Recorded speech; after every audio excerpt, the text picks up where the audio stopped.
This is the Alternative Investing Advantage podcast from Advanta IRA, where we show you how to explore investments beyond Wall Street and open your eyes to new options for your portfolio.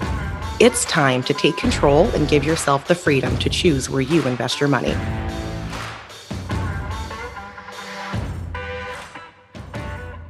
Hi, and welcome to another edition of the Alternative Investing Advantage podcast. Today, we're very pleased to welcome on Cameron Hastings, a partner with Selene Brighthouse.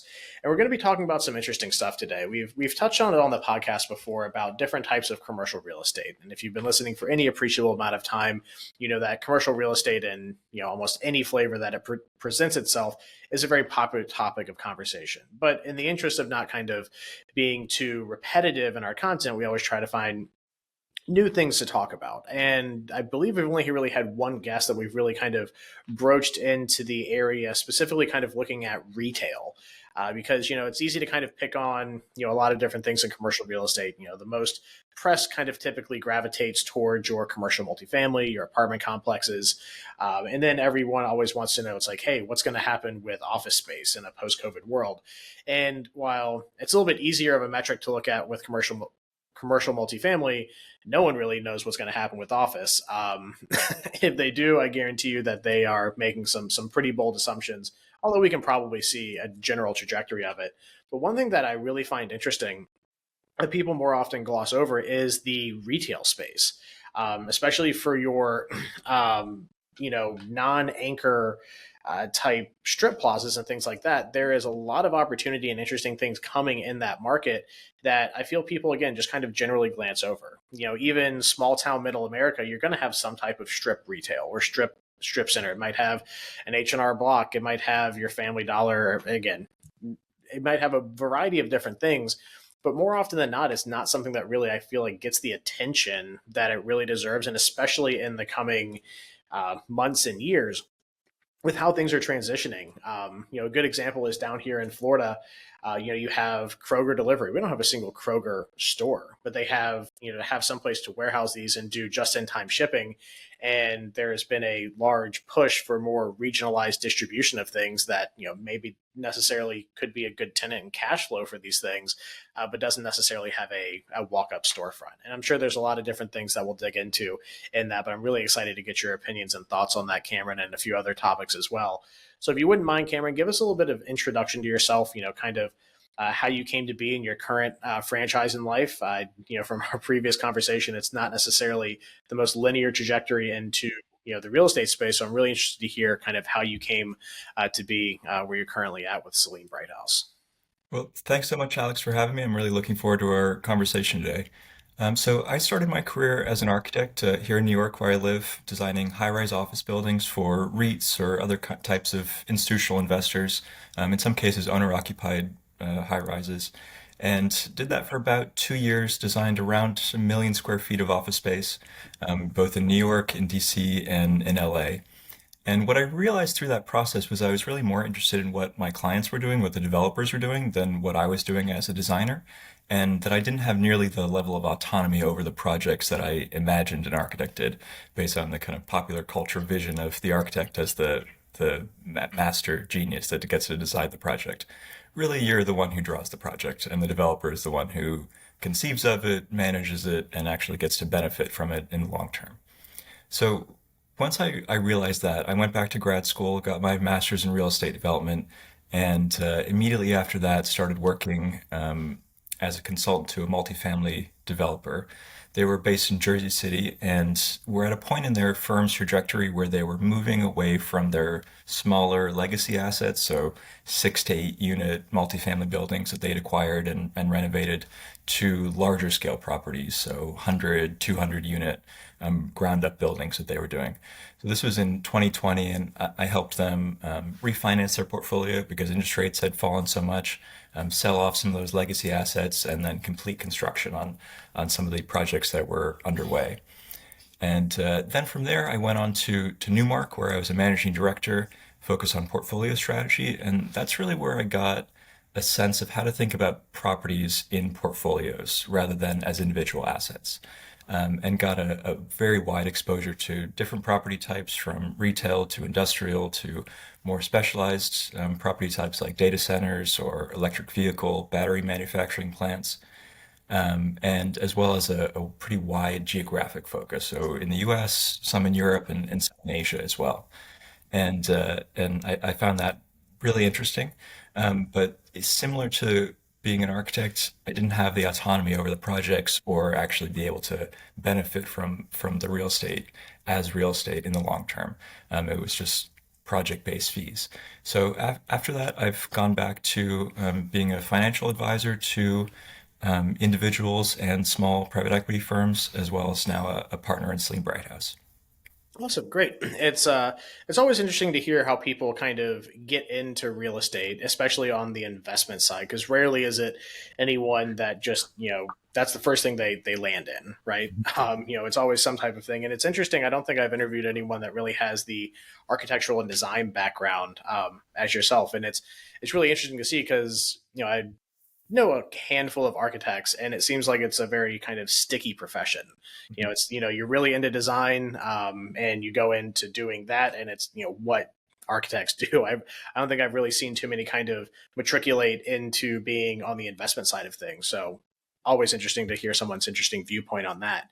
Now, again, what I really kind of want to focus on is things surrounding retail. Because again, I find it very interesting just for the fact that it doesn't get a whole lot of, or I'm sure it does, but I would say more so to the point, maybe doesn't get the exposure that it really deserves in the context of commercial real estate. Again, it's everyone wants to talk about commercial multifamily.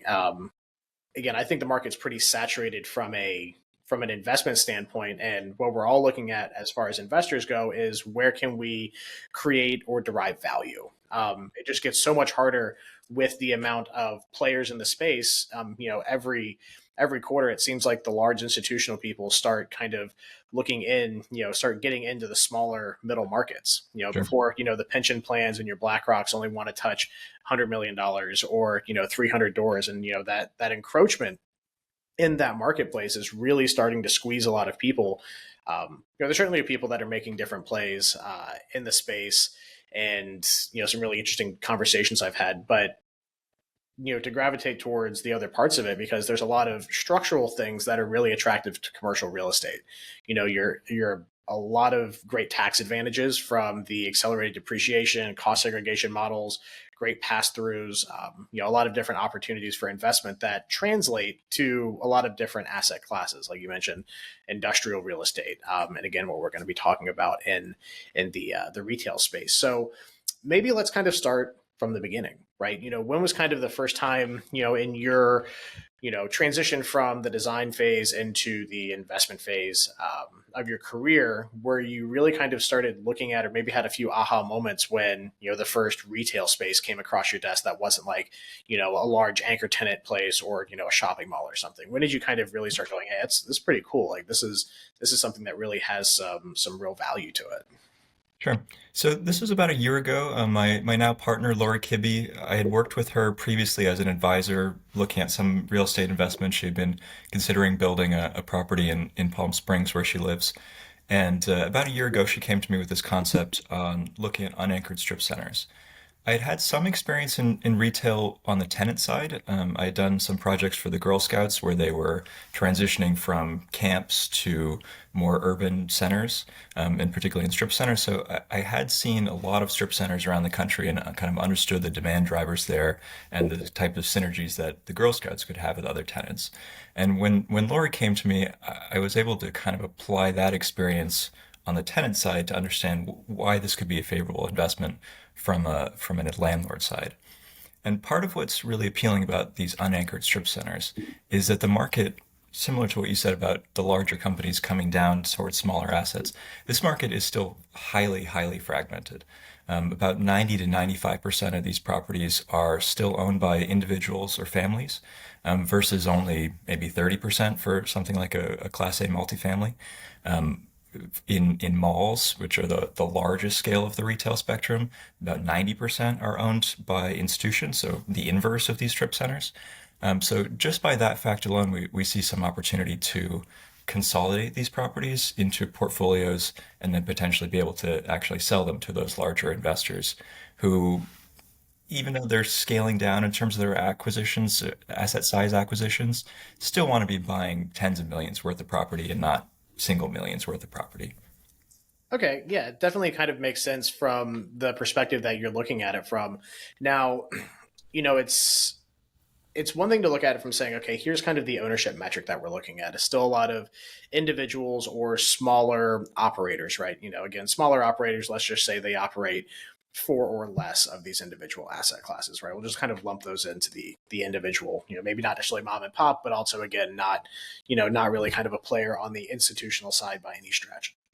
Now, just kind of define, I think, again, you and I obviously know, but for those of you listening, when we're talking about an unanchored strip center, again, we're talking about in general something that doesn't have like a main like shopping mall, have like a main like grocery store, like a Kroger or a Target, or a Walmart or something to that effect, right? We're talking about kind of individually fragmented individual storefronts. So, you might have like an Amscot in a liquor store and a pizza joint. That kind of unanchored strip center is what you're looking at, correct?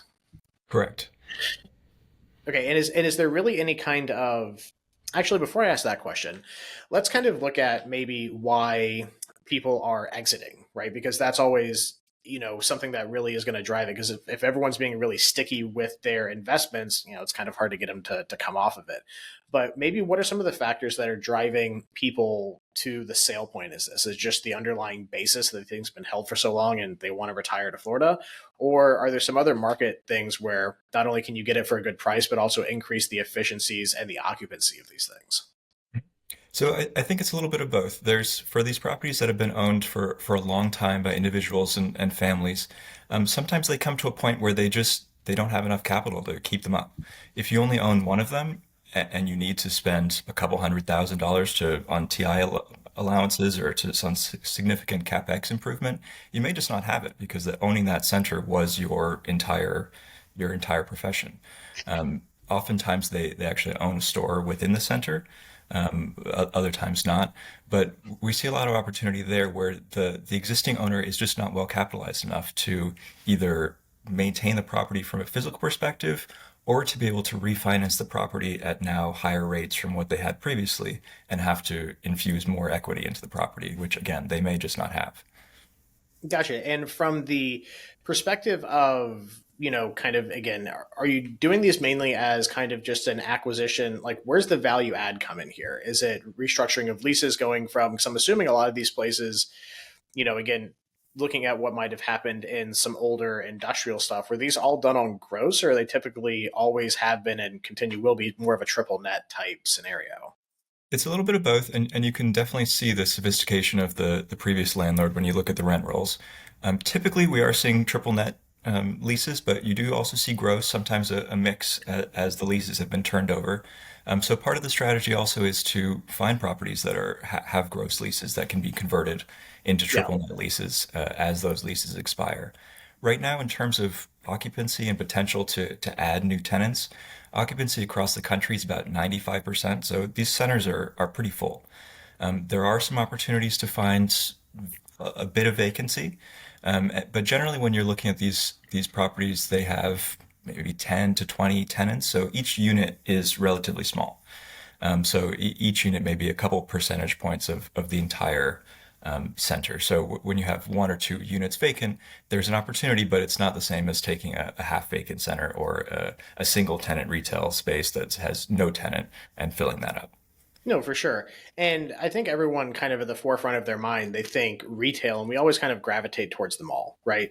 I can't remember the last time I actually walked into a mall, uh, but I want to say the last time I did, it was Erie, right? You think Right. retail and you're just like, all right, where's the zombie going to pop out? Like, what's happening? Like, what's going on here? But, you mentioned something I think is interesting where you mentioned, 95% occupancy rates. But to go back a little bit, I mean, the retail apocalypse, big Right. bad Amazon, and then, Walmart finally getting it together with their online shopping and marketplace.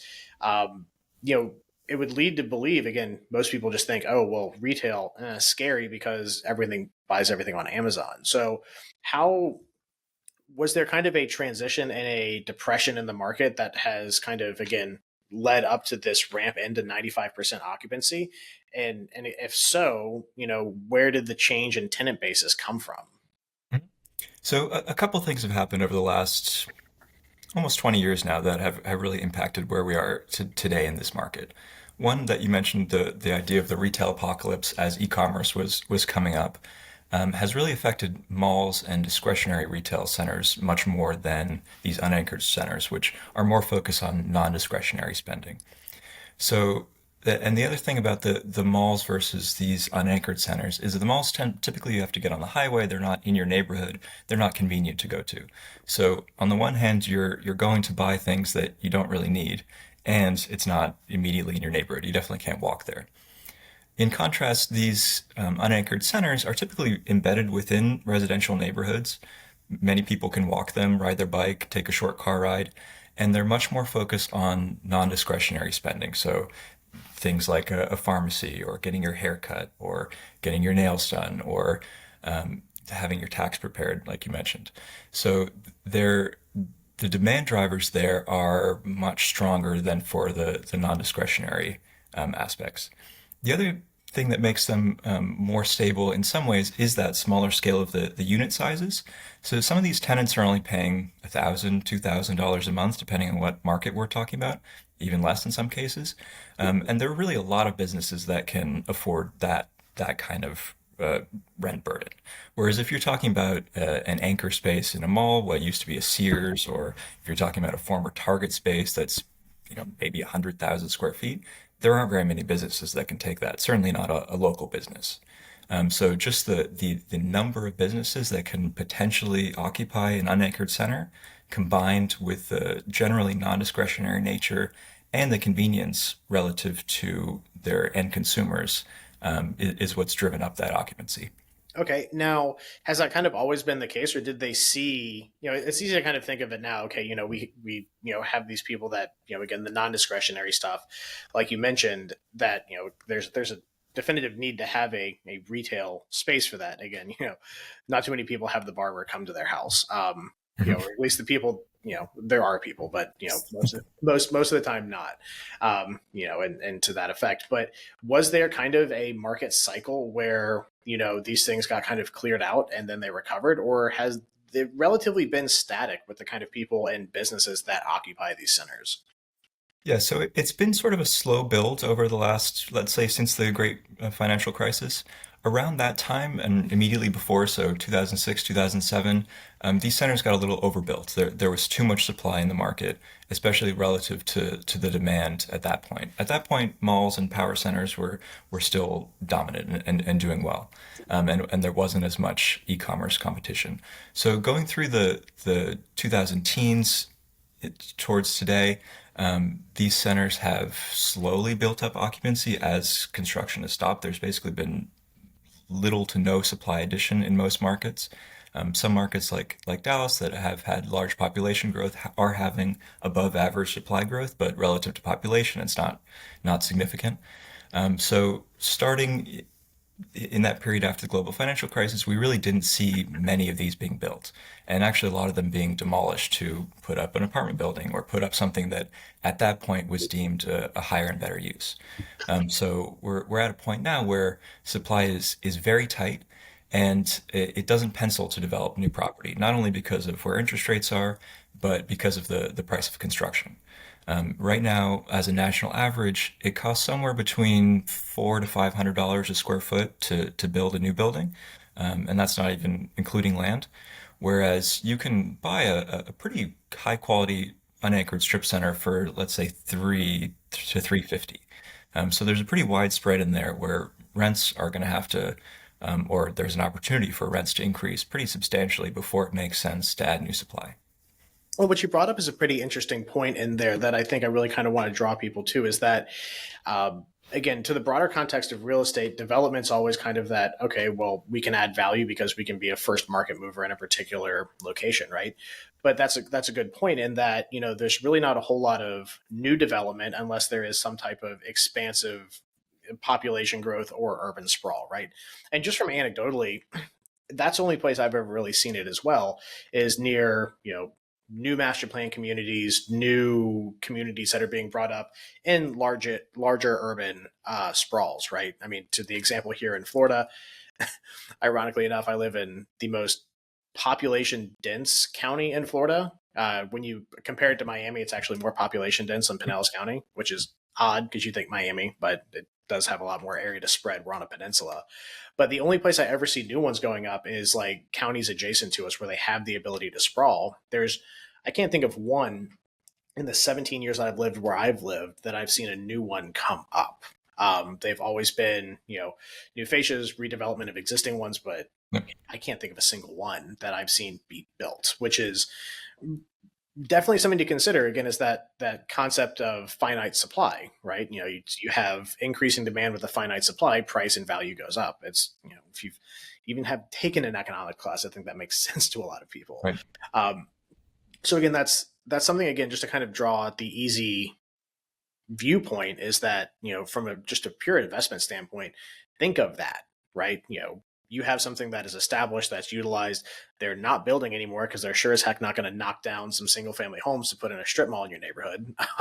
It's just the easy concepts, when it comes to things, especially in investment, are really good to kind of look at and take away from this. So I think we've kind of covered at least, the general aspect of, where it is now, but, to kind of come back to the value add proposition, right? Because it's all well and good to say, hey, you bought this, you got it for a certain price. Now, what's the trajectory of this?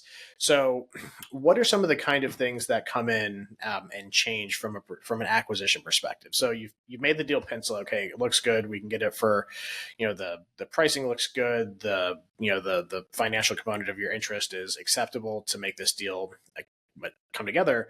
But we touched a little bit on, the easy one being rent lease conversion, going from a gross to a triple net. Again, most people can kind of see the value in that. Okay, great. We get a lot of the expenses that we would have to cover off the books, and now we can look at it from a little bit more of a pure cash flow model, right? But from there, I'm assuming there's a lot of other things that go into it because, again, these things are probably assuming us a little bit easier to subdivide. Maybe a little bit easier to expand as well without as many kind of roadblocks as you would have having to like replat a single family area for maybe more occupancy or more density. It's probably a little bit easier from that perspective when it comes to the value adds. So one, what are some of the low hanging fruits besides just rent conversion or lease conversions? And two, what are some other things that maybe are done that, we haven't touched on that you think is good points to look at from a value add conversion basis? Sure. So I'll start with the simpler things that we can do and kind of move into the more complex or approaching opportunistic strategies. So the simplest things is things like restuccoing or repainting. Just it's really cheap, simple things to make the property more appealing. Because this is the focus of these properties is to get people to come on off the street, either they're walking or they're driving, they see the center, and somehow it has to look appealing to them. So things like that, just painting, improving the signage, both for the tenants as well as the monument signage. So when you're driving by, you can see who's there. Clearly, a lot of these existing centers don't have that or have pretty poor signage for their existing tenants. I was looking at a property recently that has signage, but they have an overhang immediately over the signage. So depending on the time of day, the signage for the actual tenants is completely in shadow. So some things like that where you're just making the property more visible, more appealing. That also comes through in landscaping. I read a study recently that just having a property that's landscaped versus non-landscaped leads to the consumers there spending about 8 to 10% more at that center. So just putting plants in the median helps make that center more appealing. In terms of the ability to subdivide, like you mentioned, the demising walls are pretty simple. Almost everything about these buildings is simple. They're straight bar line buildings. Sometimes they're L-shape, but they're single story. Mechanicals generally on the roof. So they're not complex buildings to renovate. There's really no interior shared space. It's basically 100% leasable. So making changes to the actual building itself are fairly straightforward and easy. There are also some opportunities that verge on opportunistic, where we're looking at properties that maybe are overparked, have excessively large parking lots, and there's an opportunity to add pads that either we could develop with a single tenant space, so a McDonald's or a Starbucks or an AT&T, something like that, or we would subdivide that lot off and maybe ground lease it to someone else who's going to develop it. So we would have additional income, but not necessarily additional management responsibility. No, those are all really good points. And again, to that, to the ease of, I mean, granted the putting a pad in and the different plays with that, again, definitely more opportunistic and more complex than the other ones, but it's not that complicated. You have extra space. Okay, we have more real estate. We can get it to someone else and generate more revenue, whether that's from a land lease perspective or if you want to be a little bit more aggressive, a building, put up the four walls and then lease it out. To each their own, and whatever makes sense for the metrics of the investment. But again, the simpler you can make things, and what I really like about real estate, especially from the perspective of investment, is that yes, it can be complicated, but even in its most obtuse, complicated form, it's not that bad. Mhm. The concepts are relatively simple. When you start looking at your taxation and your cash flows and depreciation and different models and things like that, yes, it does get complex to a point, but it's easy for everyone to understand. Hey, look, you drive by a strip mall and they have those like talk about the overhang, and I just have like a mental image burned into my mind of that awful like 70s like wood faux shingle thing that they put out on the front, that I'm like, the 70s, for all the interesting design concepts that they had, why? Just why? They look horrible. They always have. But yeah, it's keeping, it's like it's an overhang on the signage. People can't see in. It's not well lit. There's just a barren parking lot with, not a single plant in sight. Things that people, you think, hey, I would like that. Well, again, everyone else pretty much would too. So from the development standpoint, again, it sounds like it's, again, relatively simple. And again, what I would assume is nice as well from the lease up perspective is that you really don't have to do much to the interiors. Figure out what kind of occupancy and density you want, but it's basically a cube that you just stick people in, so long as they have the appropriate power, sewer, and the drops that they need. They're going to come and build the suit themselves, right? So you're not really on the hook for saying, okay, great, well, we need to have this particular type of build out to attract this tenant. More often than not, they probably want a blank canvas, right? Yeah, generally they would want a white box space, and then so we would do that. Take what the previous tenant have, take that out, take it to kind of a white box condition where we've painted and re-drywalled, and then the new tenant may ask for a tenant improvement allowance depending on their sophistication as a tenant. They may not, and then like you said, they're responsible for building out their space to their specifications. So that takes a lot of the risk off of design decisions about how much should we spend on this renovation of this space. This gets put onto the tenant. Nice. And again, it's nice that we're kind of covering, again, a lot of the benefits, but there's no such thing as a risk-free investment, right? Anyone that's telling you that something is risk-free, run far, run fast, and tell all of your friends, right? There's going to be inherent risk with anything. So let's shift gears a little bit and look at some of the risk profiles of these. So again, what are some, again, I haven't asked the question. What are some of the more low-hanging fruits of risk profiles for these? It sounds like, again, tenancy is pretty good, but again, nothing's perfect. So from your perspective, when you come in and you do a risk analysis on a certain property, what are, again, some of the things that you start with? And we'll get into a few more of the granular aspects as well. So the tenants industry can be potentially a risk. While many of the tenants that we're looking at are in strong non-discretionary industries that have lower e-commerce exposure, some businesses like bookstores, for example, or now office supply stores, or lower priced clothing like fast fashion, those have been almost completely set off to online sales. Very little of that is happening in person at this point. Whereas when we think about the non-discretionary side, it's still about 80% is happening in person, 20% e-commerce. So making sure that you have the right mix of tenants and the tenant industries is definitely important. There can also be opportunities or risks where there's with a tenant mix, where you maybe have a vacancy that you want to fill, but you need to be careful about what kind of tenant you're bringing into that doesn't compete with or limit business for other tenants. There's some cases where there's actually clauses in leases where you can't bring another of the same business, but there can be competing businesses like a sandwich shop and a coffee shop may have essentially the same thing, but they're not exactly the same type of business. So you also want to think about that you don't have too much exposure to one type of business or one industry, and that the e-commerce risk is real. It's depending on the type of tenant that we have. No, for sure, and that's definitely. So I actually wrote down the saturation of businesses.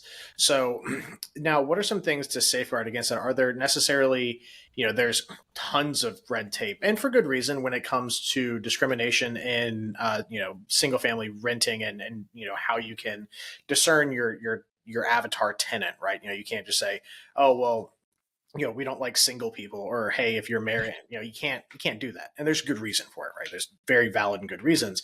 But when it comes to businesses, are there any type of are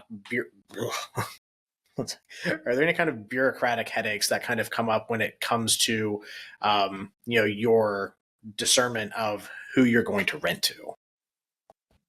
So similar to deciding to make an investment into an operating business, if you're in private equity, there's similar considerations here that these tenants are going to be in place for at least 3 years, maybe up to 10 years. And their business is how we make our business.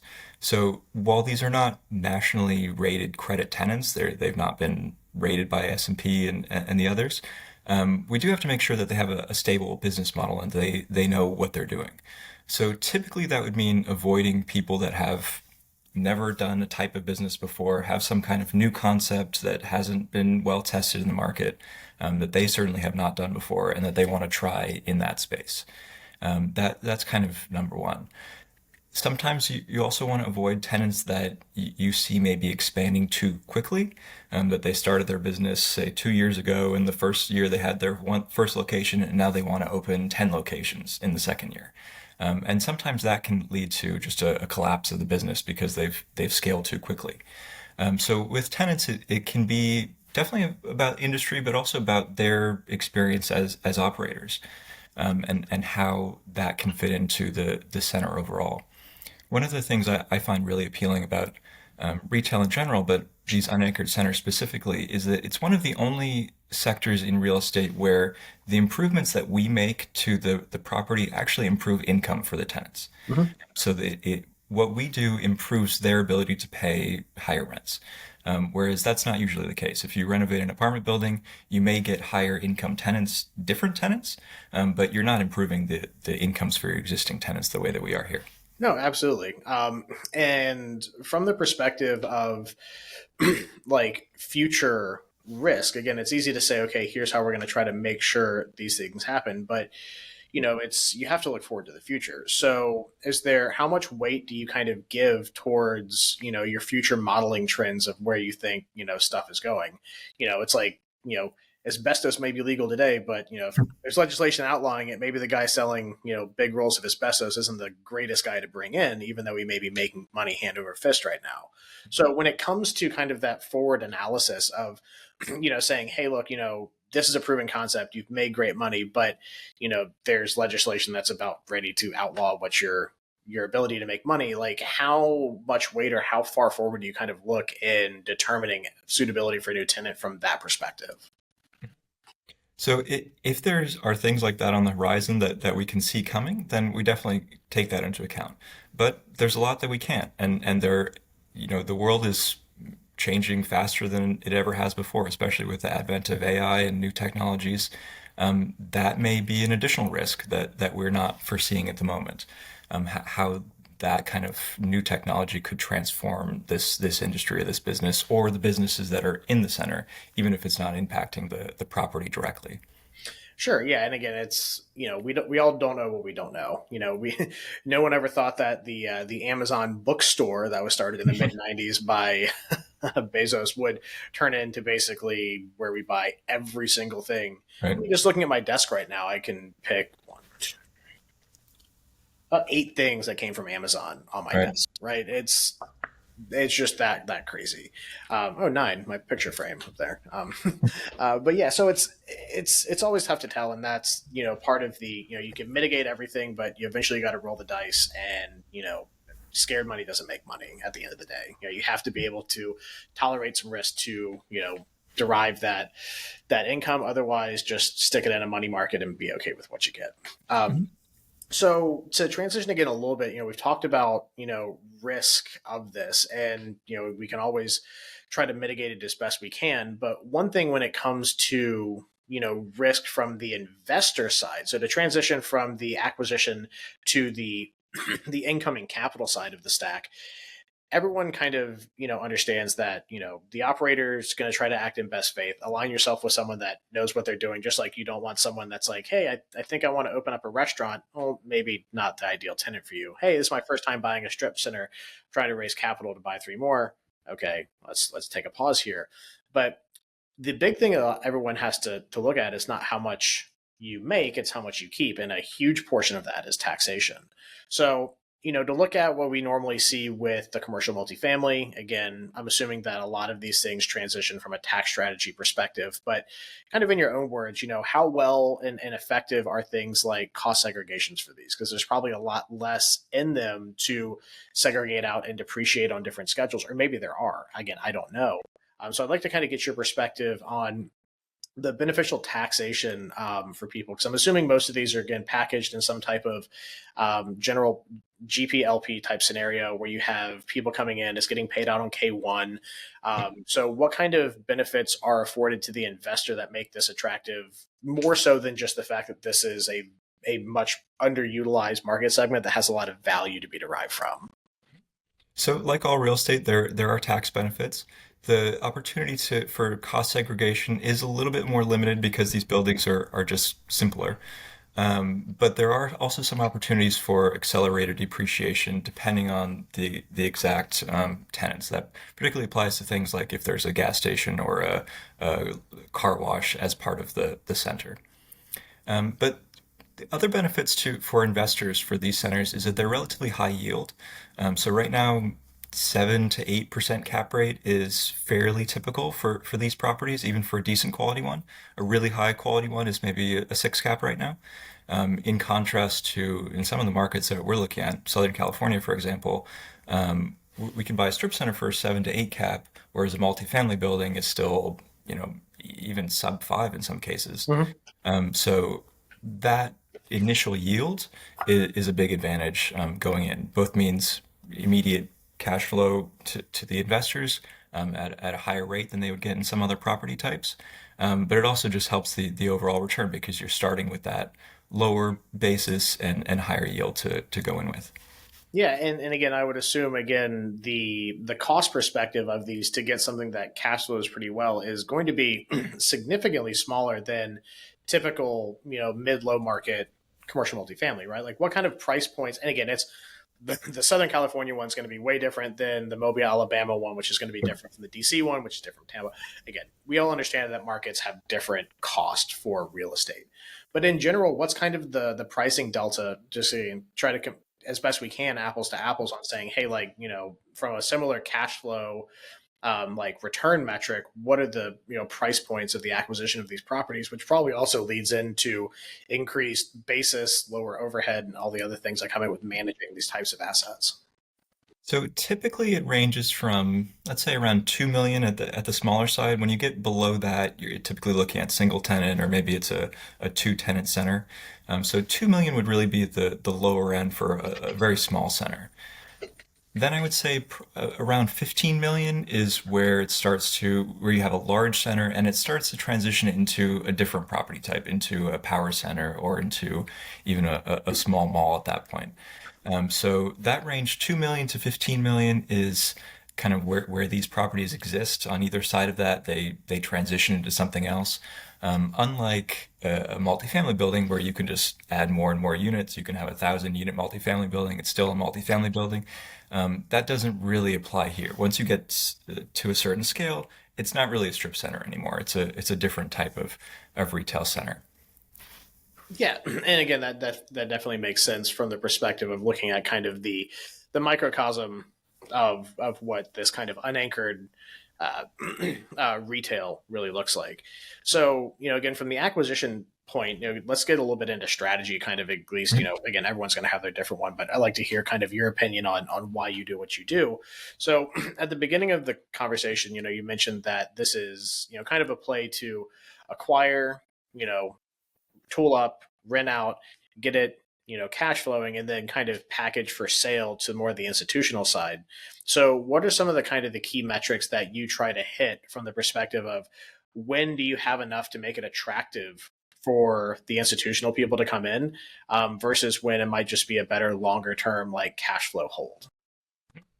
So we're typically looking at the sort of middle of that range, so say $5 to $10 million. Below that $5 million range, so the smaller end, the 2 million, we have a lot of competition from still individuals, but maybe doctors and lawyers who are buying these properties for their own portfolios, and in some cases don't are not experts in real estate and end up overpaying for those properties.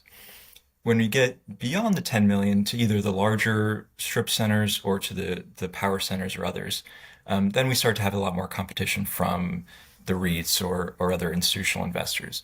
So we see that 5 to 10 million as a kind of sweet spot in the middle where there is liquidity, there is our buyers who are buying at that point, but there's a little bit less specific type of competition on either side of that.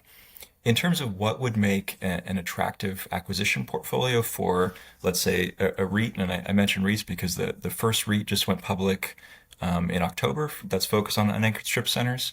It's actually a spinoff from Site Centers called Curbline, which is one of our potential acquirers of these properties once we've put together the portfolio. I would say that they would be focused at 30 million and above for an acquisition of a portfolio. They have a little over $1 billion in property right now. So if it's difficult for them to say we're going to buy $5 million at a time. They can, but it's much more efficient for them to be buying 30 million and up. Gotcha. Yeah, and that makes sense. I mean, again, to that kind of, it's a similar kind of, you know ratio when you do the math on when the commercial multifamily stuff from like the underlying purchase to like what the change to value is when they start getting invested in it. So it makes sense. Again, not too much changes from the institutional perspective of like, the individual underlying asset to the portfolio acquisition, just shift the numbers a little bit. So that definitely makes sense. Now, from the perspective of the investor, what are, and again, have you kind of brought these to fruition yet for getting these portfolios sold out, or is it something that you're still tooling up? Like, what's kind of the typical time frame on the acquisition, again, performance, and then eventual exit from these type of things that you're seeing? So typically our strategy is around 6 years for these properties. So part of the reason for that is that these leases are typically longer leases. So bringing existing tenants to market or bringing up new spaces that a tenant has vacated can take a couple of years for that lease to come up. So the initial period, say 3 years, is where we're doing the value add, where you're bringing new tenants in, where you're improving the physical and operational aspects of the property. And then the second half of that is where you're reaping the benefits and preparing that for sale. So once it's stabilized, you can start looking for a buyer, kind of considering that. But most of the investors that we talk to also want that cash flow. It's not just a kind of fix and flip play. So there is a component or a number of years, in our case about 3 years, where these properties are stabilized and cash flowing at accelerating rates, starting around that 7% range and leading up. Yeah, and from that perspective, again, that is a little bit longer than what you see for a typical commercial multifamily, where it's a 4 to 5 year kind of well-defined box of when they underwrite these and they do their performance. So, with it being a little bit of a longer runway for that, which again totally makes sense from the concept of what you're investing in, to the financing side of that, is it any tougher or different when it comes to looking at the acquisition financing? And does that also maybe play into how much capital you're trying to raise for the initial equity that you want to have in the underlying asset portfolio? So relative to multifamily, the financing is definitely more difficult. We don't have the agencies to rely on for financing. Leverage is a little bit lower, but right now we're seeing 60 to 65% as typical and achievable. So we would still need 40 to 30% of the equity. So that's not far off from what you can get in multifamily or some other property types right now, where maybe you can go to 70. So it's not a big difference. Interest rates are a bit higher for commercial, largely just because that we don't have the agencies, like I mentioned. But there is financing available, and these deals are being financed. It Some of the financing is shifting from regional banks to maybe private lenders or players that have emerged in the last couple of years, rather than the more traditional lenders, as well as some of the mortgage REITs or publicly traded vehicles that are now focusing more on these properties. Gotcha. And I'm honestly a little surprised at that. I would have figured that it would be more of just an expense ratio, just the money's more expensive in that area. I would have assumed that, at least with, just the boom in commercial real estate in general, that it would have kind of bled into the space. But it's interesting to hear that, again, the population pool of the people lending on these is a little bit more constrained. Now, I would also assume that that would probably be a little bit of a risk factor as well, from the fact that, hey, if you have a smaller lending pool, if a few bigger people pull out, then that really kind of, puts the screws to the model. So do you aim for, again, a higher equity ratio in the beginning, or again, is it, did this, what you said kind of just lead into generally how you operate right now? So it's typically targeting that range around 65% leverage. It is a risk in terms of the number of lenders that are available in this market versus some others. Some lenders are scared off by the lack of credit tenants, and a lot of lenders that are have spent their lives in retail, credit tenants is sort of the holy grail, or that's all they want to focus on. And that's in some cases shifting a bit, but we still do see lenders that would prefer to lend on properties that have credit tenants, rather than these unanchored centers where they're local businesses. Yeah, and that certainly makes sense. From that perspective. Again, to transition a little bit back, sort of bouncing around a little bit at the end. When you have these conversations, sometimes the nuggets of things that float to the surface of wanting to talk about come at different times. But to shift back a little bit towards talking about tax benefits of this, because the the world I operate in is tax benefits and tax shelters and all that kind of stuff. So the tax nerd hat gets put on a little bit with this. So from the perspective of kind of how you mentioned that these things go for, again, about a 6 year kind of transition of the value add being maybe the first three, and then the repositioning or the real meaty cash flow coming in after you don't have as many expenses going out of this. uh, is there would it be fair to assume that, again, most of the tax depreciation, or would it be done in a little bit of a longer schedule maybe than what you're looking at with the commercial multifamily side, just because you have a little bit of a longer runoff? Could people maybe expect not to have these massive dumped ones initially, because one, there aren't as many, and two, the nature of the actual outlook of the asset class is different? Mhm. So is your question about tax treatment or? Yeah, again, tax treatment on when you're trying to push those write-offs. Again, you can carry them forward, but again, would it be something that would be, you would get a lot up front, or is it, again, something that you spread out over a particularly longer schedule? In this case, it would be something that's spread out over a bit longer schedule. Commercial real estate also has a longer depreciation schedule than residential. So we're depreciating over almost 40 years versus closer to 30 years. So there is that potential disadvantage to commercial real estate versus residential, is that it does have that longer depreciation schedule. So you're getting a little bit less depreciation every year that you own the property versus a residential property. Oh yeah, and that certainly makes sense. It's just again, the the world I live in is tax, tax, tax, tax, tax. So I just like to make sure I kind of understand if there's any, again, salient points that maybe are a little bit different from this. But again, the nice thing about what we're talking about is that at the end of the day, it is commercial real estate. So if you're familiar, at least at a high level, with a lot of the other things that go on in the industry, again, to pick on multifamily.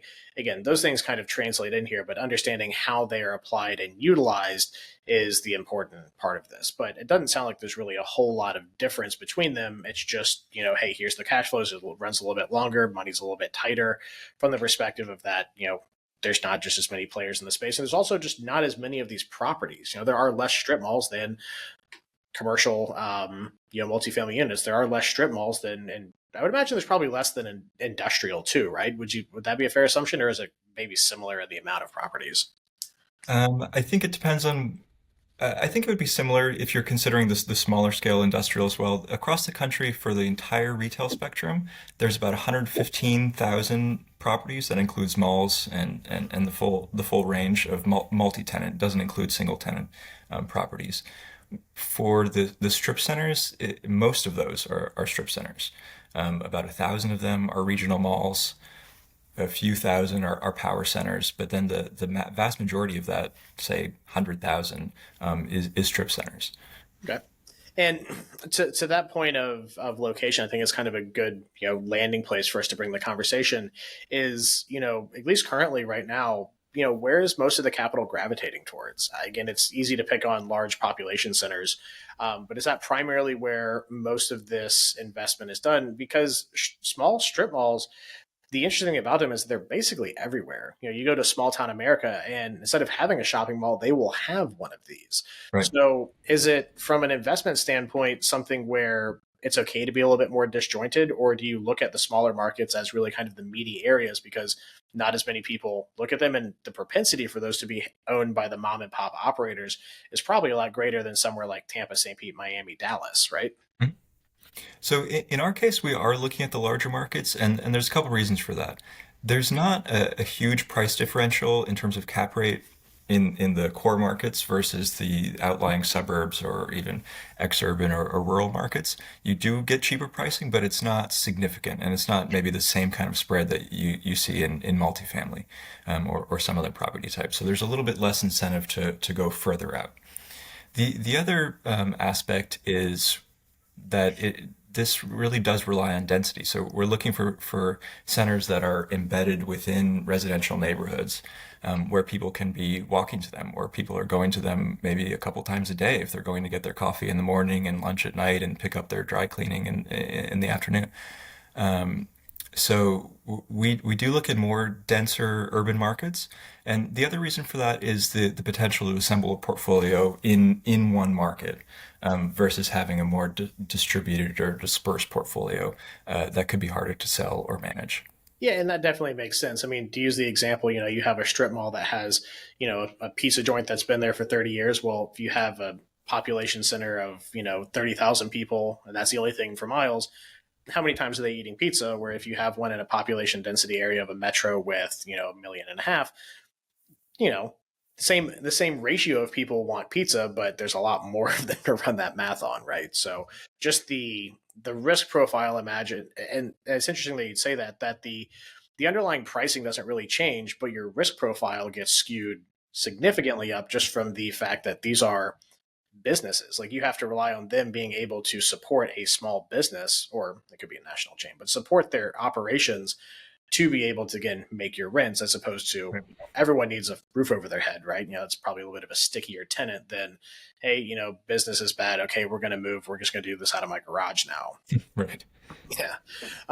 Yeah, great. Again, this was a great conversation. I'm always really happy when I can, well, one, I enjoy doing the podcast in general, but when I get to talk about something that I feel is woefully underserved as far as a content perspective, and also going to talk to someone that's as, consummate of an expert as you are in it, it's really enjoyable. So I really appreciate your time being on here today. It's the most valuable asset we all have is our time, because can't make any more of it, right? So really appreciate you being on with us today. Do you have any kind of points or anything that, we maybe missed on that you think is good for people to take away from this nice high level view of retail investing? So I think the main point that I would bring to this is the focus on niche property types, or smaller scale, more fragmented property types. Like we talked about in the beginning, we focus a lot on the larger scale retail centers or multifamily properties or office, the more traditional types. But there are a lot of opportunities in these more niche property types that have not become institutional quality yet, but will become so. A lot of property types start as kind of specialty and then become traditional or core as they have wider acceptance. So finding opportunities where it's in process of going from the just retail owners, or like retail in terms of the investor scale, towards institutional ownership, can be a great strategy. And we've seen that happen in self-storage, single family, manufactured housing, and a number of others in the last 2 decades. No, absolutely. And again, to that core point of, as investors, we try to find value, and there's very few segments that are left where you can have an opportunity to really kind of manufacture value at a scale, right? It's near impossible to do with apartment buildings now. Self-storage was, about 5-6 years ago that really had that light bulb moment where people were like, yeah, let's do this. And it's become a lot more saturated, but, off the top of my head, I can't really think of too many other opportunities, that are out there that really kind of have this, strike while the iron's hot, aspect, especially in real estate. So it's been great to cover this with you today. Again, really appreciate your time being on with us. If people are interested, again, if you have, outbound services, or you take on new investors, or people want to reach out to you, how can they get in touch with you? So they can either go to our website at selenebrighthouse.com, or my email is cameron@selenebrighthouse.com. All right, Cameron. Well, again, really appreciate your time today. And I've said it repeatedly, but I really do. Again, thank you very much for being on with us today. Everyone listening, thank you very much for tuning in. This has been another edition of the Alternative Investing Advantage podcast. As always, my name is Alex, and we'll see you on the next one. Thank you for tuning in to the Alternative Investing Advantage podcast. Tune in next week for more investing tips and strategies. Want to hear more episodes of the Alternative Investing Advantage? Search podcast at advantaira.com and subscribe.